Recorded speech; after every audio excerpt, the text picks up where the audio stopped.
Hi, my name is Mark. This is my review of our 2017 Sunseeker TS. By the way, sorry about the shaky video. I've got a new video camera that's having some issues. Sorry about that. Our unit is on the Transit 350 HD chassis. Rear duals on the rear, of course. The engine is the V6, the 3.7 liter V6 with 6-speed automatic transmission, which has tow haul. I don't really use the tow haul, but I was initially concerned about the performance or potential performance of the engine before we bought it and had considered a diesel, but I have to say I'm actually pretty pleased with the way this has been performing for us. We're getting an average of about 14 to 15 miles to the gallon. That's an average that includes mountain driving. I'm a fairly conservative driver, but I'm pretty happy with that performance. We had several requirements for our when we bought a new vehicle. The first thing, I wanted a vehicle that did not have such high wind resistance profile like our previous Class C did. Our 2009 Forester was a 29-foot unit and had the typical Class C profile with the square box and the cab over design that most of them have. Since this area was large, the wind would really push you around.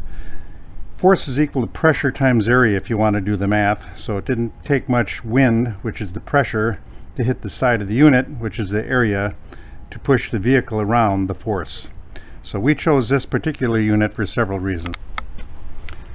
First of all, we did not want any slide outs. We put on a lot of miles, but we're seldom in one place for more than a day. I typically get up earlier than my wife does, and so I can be down the road while she's still sleeping. Also, when we were going down the road, she has full access to everything inside the unit and is not encumbered by the compressed interior from the slide outs being in. Secondly, we visit cities pretty often, and we wanted to be able to park the unit more easily and fit into a smaller parking place than our previous unit did. This unit is shorter, narrower, and has a lower height profile, so it's been great for that purpose. The rear camera really helps with that too. Third, we did not want to have to pull up or fold up the bed every day. With this one, the bed is always in place. Fourth, we wanted the long storage area in the back, which this unit has. The storage area actually goes all the way through and has doors on either side and a door in the back. Fifth reason was that my wife really disliked driving the bigger unit, and this one is much easier for her to handle. This is, I would say, handles more like a van would be. Not quite like a minivan, but maybe like a full-size van. Much easier to drive. My wife and I have had various RVs over the last 16 years, and we've traveled to all the lower 48 states and Canada in them. So we have a fair amount of experience in traveling as well as in repair and modification of our RVs. We knew when we bought this 2017 Sunseeker that we wanted to make a lot of modifications. We got it at Terrytown RV in Grand Rapids, Michigan, although we live in Wisconsin, because we saw the unit online. They were very straightforward with us, took care of our trade-in, and there was no surprises when I picked up the new unit. Mike Fleeser was our sales guy. I would go back there. Unit is 10 foot 4 inches tall, or 3.15 meters, 9 foot 2 inches wide, or 2.8 meters, which includes the mirrors folded out, and 25 foot 8 inches, or 7.9 meters long. The sides are tapered pretty nicely here, which helps aerodynamically and also kind of cuts down on bug accumulation. One thing I don't particularly care for is this bump on the top of the cab here. They provided a little bit more space inside for cabinets, but the bug catching problem here is not what I would have desired. It would have been good if they hadn't put that part on there. On the front here, I added a bug screen, which is detachable, so you can put it in the wash to clean it off. And I also added a removable winch, which these little hands here are the covers for the 1/2-inch bolts that allow the winch to be attached. There's no way that this little winch is going to pull you up a 45-degree grade, but in 16 years I've only been stuck twice, and each time just a small amount of pull would have been enough to get us out. This winch has a remote, so I can sit in the cab with the vehicle and drive and operate the winch from there. It's not going to work on every instance, but it does give a little bit of extra help. I carry 80 feet of nylon strap, so with the 25-foot cable on the winch I can reach quite a ways actually. On the driver's side, I added an external CB antenna here, which is able to be unscrewed. This one is a 2-foot antenna, which will allow you to go under any bridge that the RV can normally clear. I also have a 4-foot antenna I can put on there, so if we're in the boonies I can get a little bit of better reception transmission distance. I'm not really a big CB guy, but it's nice to be able to get a little bit of road conditions up ahead sometimes. On the driver's side, this little door down here is the fuel fill. So you pull this guy open here and then you can close the door again while you're fueling. So pretty handy. Another nice feature about that is, since it's right next to where the driver sits, it's very easy to line the rig up to the gas pump. On some of the bigger, older units I had, that was a little bit more of a chore, so I like this. Then moving around the driver's side of the unit, right here, this little bump out is the side view camera. And then this is a nice feature. This is a port that you can attach a garden hose to or pressure hose to flush out the black tank. So I find that to be a very nice feature. Little vent here for the Truma water heater and furnace combination. Then below here is the sewer connection. There's actually only 2 tanks on this unit, the black tank and the gray tank. There's not a separate tank for the shower. This is the port for the black tank and for the gray tank. What's nice is that the hose stores inside of here actually replace the hose that came with it and put on one that's got a right angle fitting on it, make it a little easier to get into dump tanks. And since there's no rear bumper, it's a good thing that this fits in here. I also can fit a box of the rubber gloves in here. One thing you have to be a little bit careful here is that the clearance to the ground here is only from the bottom of the outlet is only about 7 inches. So you got to be a little careful when you're pulling up to a dump station. A lot of times they'll have a set of 4x4s or bricks or something around the dump station to protect it, and so it can be a little bit difficult to line up properly so that you can get some draining going on there. Then also we're still on the driver's side here, this storage unit here initially was for a wastebasket. The idea was that there was a round cover in the kitchen countertop, and you lift that cover up and drop in your trash and put the cover back on. It would fall into a wastebasket that was inside of this cabinet here. A couple of problems with that. First of all, it was difficult to get the wastebasket out because the one they provided was a little bit too large. But more than that, to get it out, you have to come around from the door, which is on the other side, to come around to this side of the unit.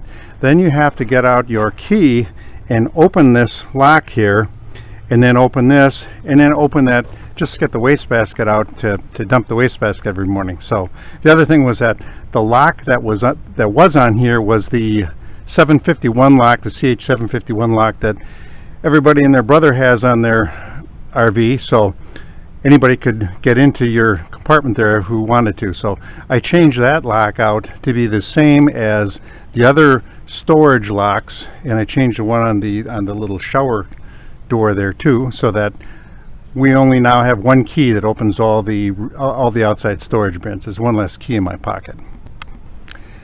Now I realize most people are not going to go to the same extent that I did here, but I tore the old interior of the storage bin out, got rid of the wastebasket, put the wastebasket someplace else, which I'll show you later, and put in a cabinet inside of here that removes with 7 screws here. And the reason that this whole cabinet can slide out is that the Truma water heater and furnace unit is right inside there, so that if you had to get access at that for some reason, repair it, remove it, whatever, you can just take these 7 screws out. This entire cabinet will come out, and you can actually get that whole Truma unit out right through this opening here. The other thing is that this is a much more convenient place for us than a wastebasket. Storage, of course, is at a premium. So we put our garage items in here: hose, extra oil, jack for the unit, nylon straps, that sort of thing like that. So it's I feel a much better use of the space than the way the unit came. Moving to the back, the dual rear wheels they did a nice job of putting valve extensions on these and some pretty nice wheel covers on there. So it's since both of the valve extensions come out to the outside, you can check your pressure very easily, which of course you need to do pretty often. And then here, city water connection, which we don't use very much, but I've got the pressure reducer for that, which of course you got to use if you're gonna hook up to city water. This is a cable connection, which we don't actually use either. This is a 30 amp 115 volt connector. I think they did a good job with this. I've actually converted several of my previous units to this kind of a connection. This is much easier to connect your cable with than if you had to run the cable through from the inside cabinet through a hole and everything like a lot of the previous units were. It's much easier to use. I typically just use this little shorty cord that I made here. This is a 30 amp twist lock connector on this side, and I have a piece of number 12 wire on here. And oftentimes, if we're in an RV park or someplace where the electric pedestal is very close, I just use an appliance cord, like the 6-foot kind you'd use for an air conditioner or something like that. And much easier than getting out my big 30-foot 10-gauge heavy-duty cord. Once in a while you need to get that out. If you're going to run the air conditioner and the microwave at the same time, you want to have that big cord. But oftentimes you don't really need that. And this is where the water fill for the fresh tank is. Now, I'll talk a little bit more about where they had it. This did not come standard on this unit like this. I'll explain it a little more as I go around to the other side. And rear storage unit here, and this is one of the ones that goes all the way through to the other side, so that's very handy actually. We really like the way the storage is set up in here.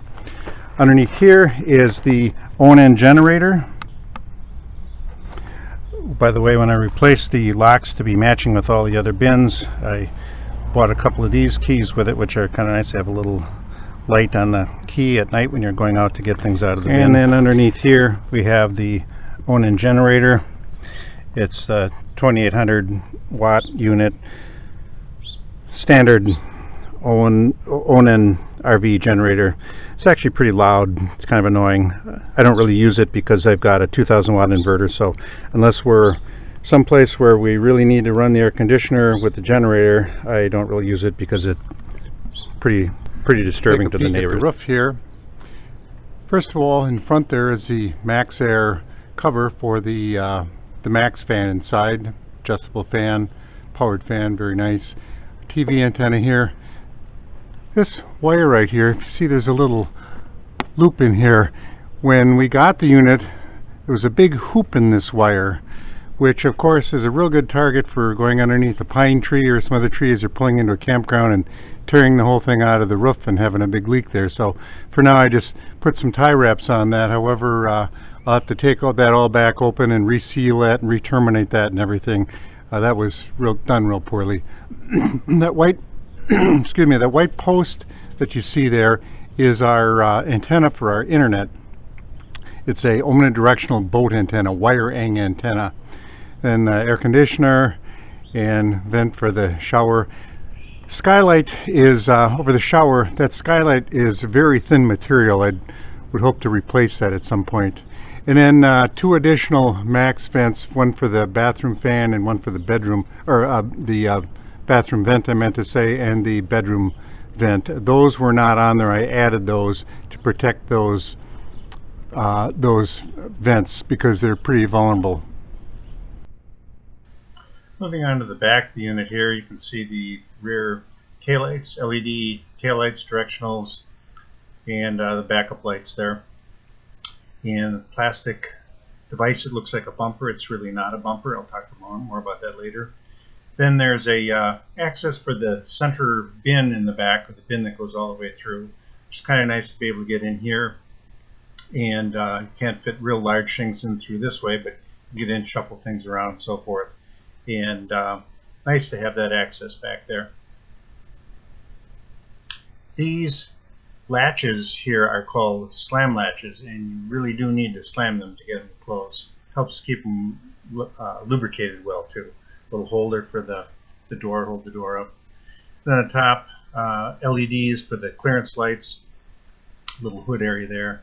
Then the backup camera here. Plus there's a little camera that I added here because there's no window in the back of the unit, so I put a little camera and a little screen inside so that we could see behind the unit at night, see if there's something there, animals or whatever. So that works pretty well for us in the back there.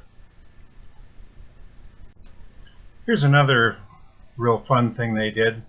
The license plate brackets, or the method for holding the license plate on, had 2 sheet metal screws screwed into 2 square plastic pegs, which were literally into round holes. So you had square pegs in round holes. So after about 50 miles going down the road, the license plate blew off, tore the brackets out of there, and we had to go back about 5 miles and find it. And so that was pretty annoying. So what I did was replace those with 4 1/4-20 stainless bolts. A little bit of overkill, but this way we will not have a problem with it. Moving on to the water storage tank. Now, when you want to drain the water tank, first of all you have to find out where it is, because the Sunseeker manual just says it's probably someplace on the bottom of the unit, so that's of zero help, of course. So you crawl down under here and get under the unit, and then you eventually discover that there's a cover here that you unscrew. So you crawl underneath here, unscrew this cover, and there was a valve in there that had a port that came out here to drain the water. Okay, now I get it that they were trying to keep the valve inside of this box. There's a fiberglass box here that goes around the water tank, and there's a air duct that blows into that to kind of pretend that you get some heat. Well, we're in Wisconsin, so there's no way you're going to heat a water tank with a little blower and have it not freeze. It just doesn't come with the territory. So at any rate, the other fun thing about that, besides crawling underneath here and then trying to get this thing unscrewed, is that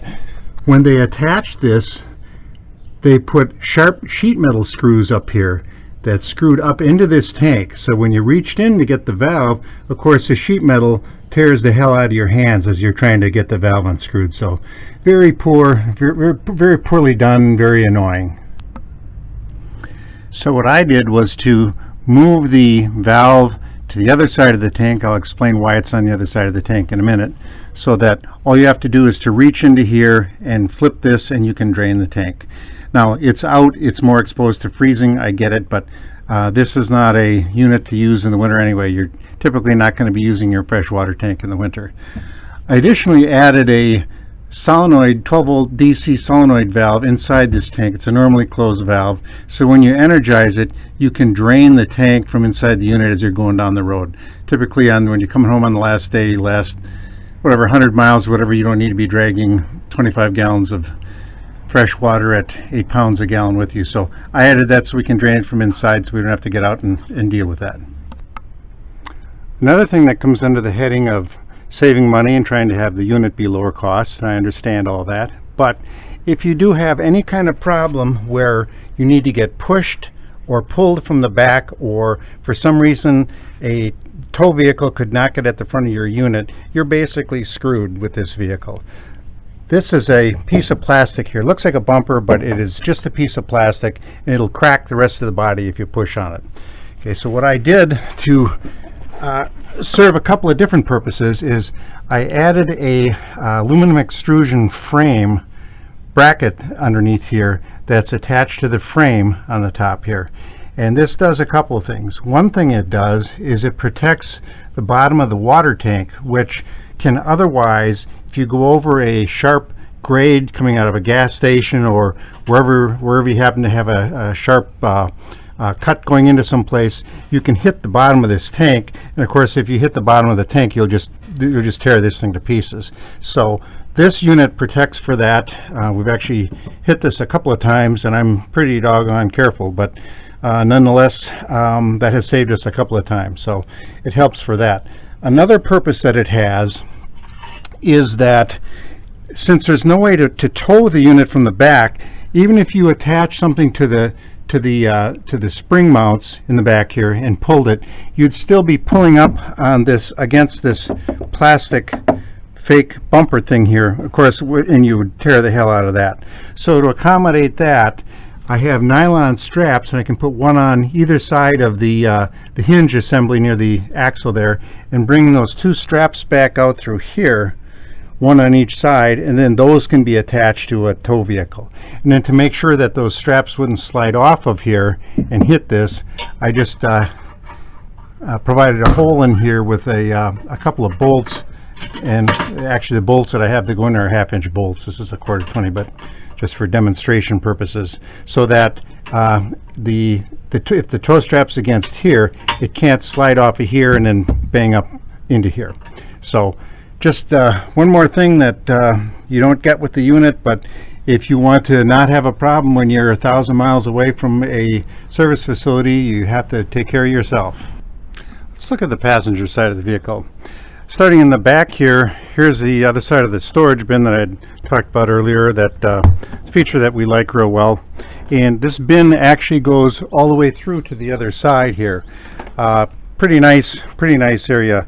It's about 7 feet deep all the way across, and the main section, this top section here, is about 19 inches or about 28 inches wide by 17 inches tall, and the wells on either side are about 19 inches deep by 29 inches high and 25 inches wide. So all in all, you got quite a bit of space where you can put stuff in there. In the past, I've had some difficulty with these wells sagging and not holding up to weight very well, so I made a couple of birch plywood inserts to go over these. These are just 1/4-inch birch, and with a little bit of finish on them, and so that there's a little bit better distribution of weight on there, so it distributes the weight to the edges of the bin instead of the center quite as much, so sort of helps with the weight a little bit. Then I just have some corrugated plastic pieces I put on top of those. Not really necessary, but just really sort of helps keep the unit nice and neat.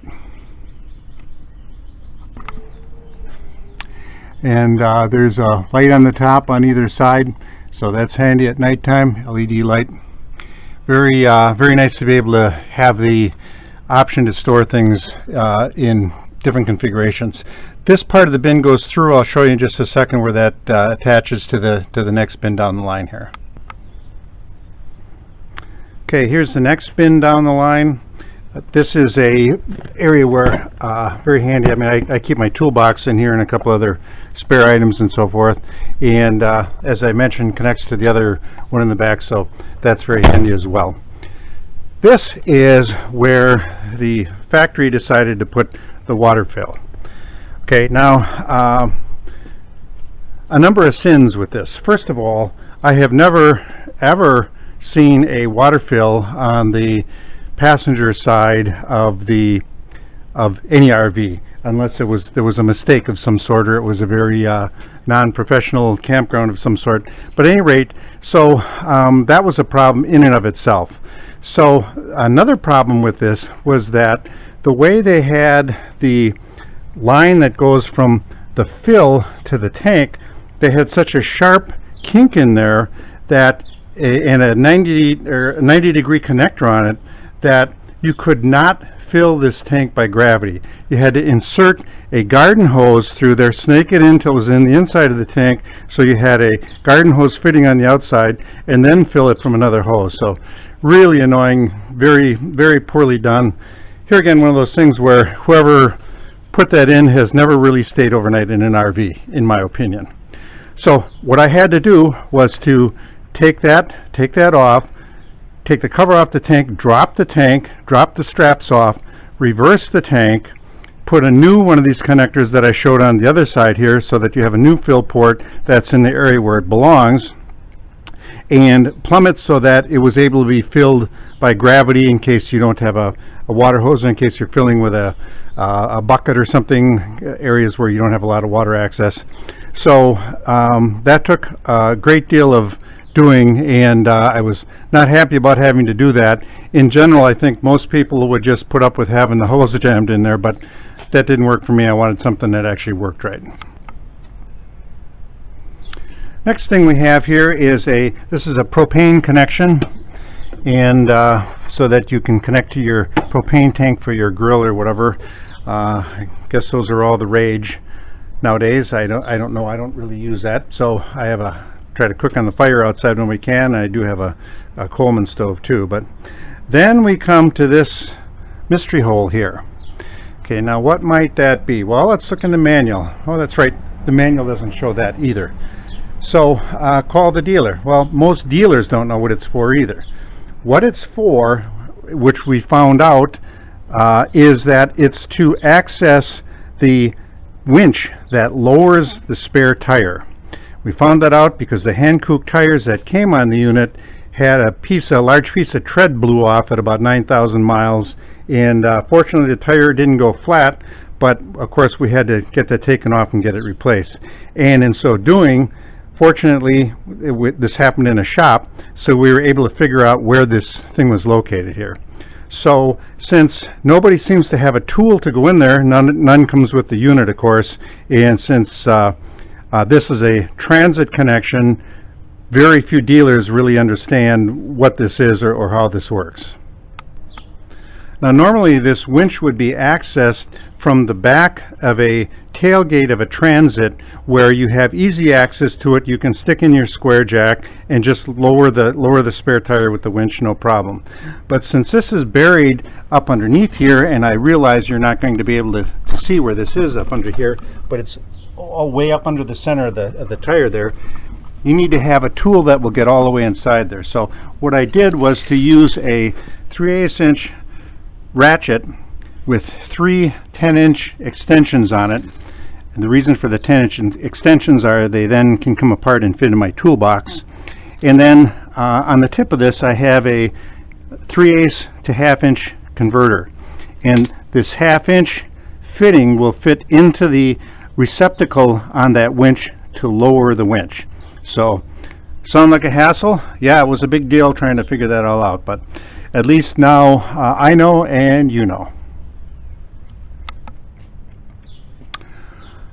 Moving further along the side, there's a window in the bedroom on either side. There's not one in the back, as I mentioned, but window on either side, so you get some pretty good ventilation there. There are 2 outside speakers in case you want to annoy the other people in your campground. Everyone loves to hear somebody else's music. And then the awning is on the top here. Nice awning. It has no braces or anything on it. It extends electrically and retracts electrically. It's got an LED light underneath it, which could have, the lights, it's nice that they have the light, but it would have been nice if it would have been a bug light, but that's okay. One concern that you have to have with this, or with any awning for that matter, but this one in particular, since it has no external bracing coming down like this, you have to be very, very careful of the wind. You get any wind under there, it's going to bend those braces, and then these braces here, then the awning will not retract, and then you will not be able to drive because your awning is flapping out in the breeze there. So something you need to be a little bit careful of there.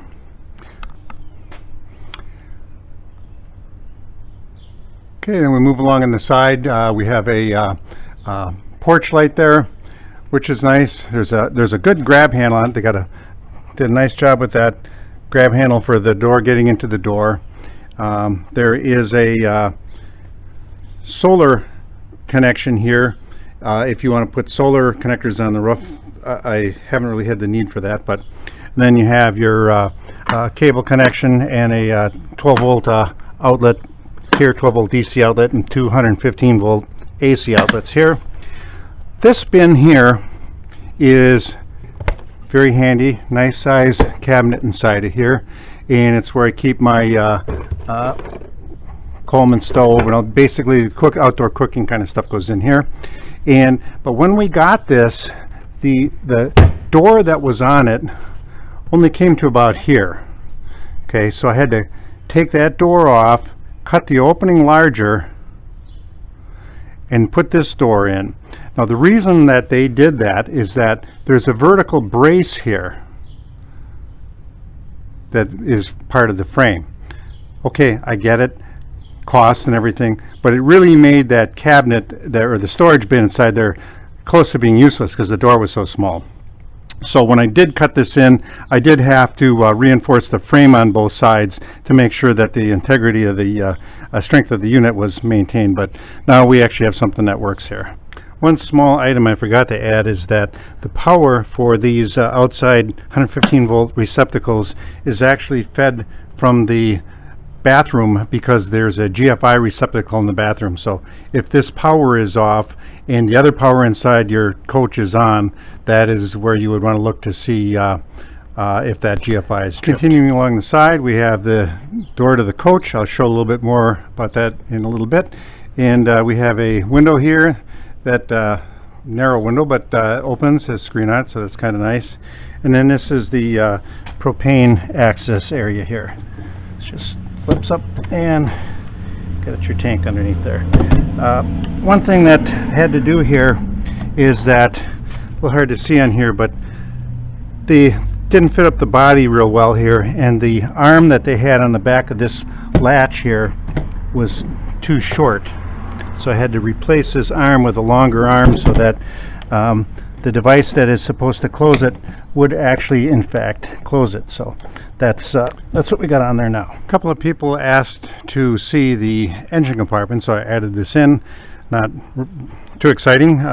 Water fill, radiator overflow fill, air intake, and so forth. Pretty standard Ford V6 stuff. Is pretty neat and clean, well laid out in here. This right here is actually an area where I added a interior enclosure for the winch control, and this is where the circuit breaker is for the winch, just so that they're actually weatherproof items, but I just wanted them closed for dust. And then the connector that attaches to the winch, I just have in a plastic bag here that's taped up and inserted in here so it stays clean. Hopefully that will never be needed, but if I do, it's there. The battery is not located in here. The battery is actually under the driver's seat.